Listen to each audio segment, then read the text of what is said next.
The book of Exodus begins with the story of the Jewish people becoming enslaved to Pharaoh in Egypt. Pharaoh imposes all types of hard labor upon the Jewish people, and yet no matter how hard he made them work, no matter how much back-breaking labor he forced upon them, they continued to grow even stronger. The Torah says that the more the Egyptians afflicted the Jewish people, the more they increased and multiplied.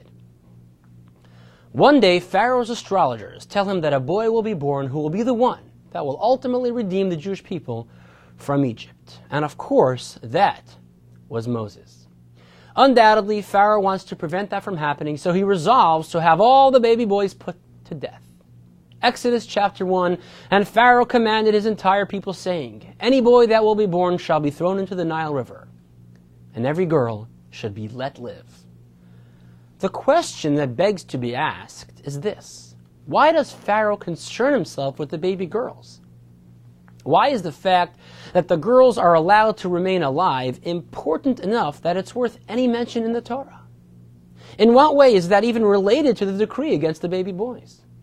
And more importantly, the Torah is not merely a history book, but a book of instruction. What lesson can we learn from this statement about the girls?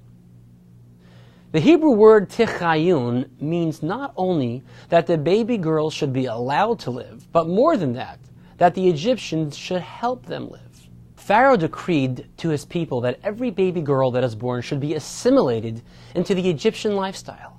Every girl should be raised to emulate and imitate the Egyptian way of life, to adopt the immoral practices and behaviors of the infamously degenerate Egyptian culture.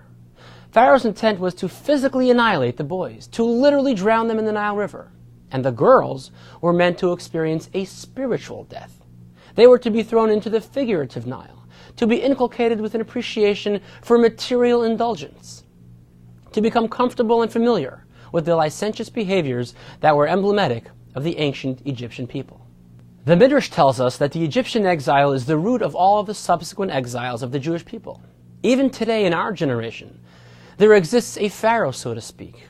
While we wish to give our children and ourselves opportunities to broaden our understanding of the Torah and deepen our connection with our heritage, there are influences that sway our resolve and pose as a barrier between us and our Father in heaven.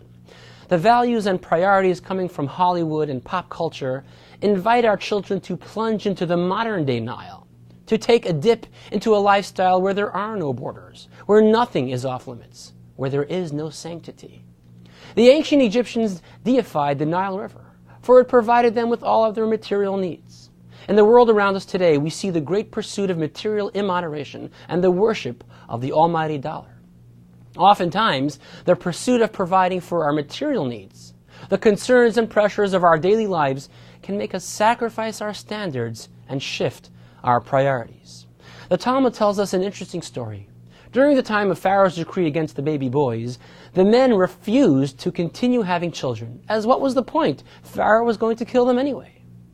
And it was the righteous women of that generation that convinced their husbands to continue bringing children into the world regardless of Pharaoh's decree. They felt that their responsibility was to follow God's command. And God alone would ensure that ultimately Pharaoh and his people would be punished, and the children of Israel would survive those difficult times and enter into the promised land. And as they say, the rest is history. I'm Rabbi Benny Rappaport, and thank you for joining us.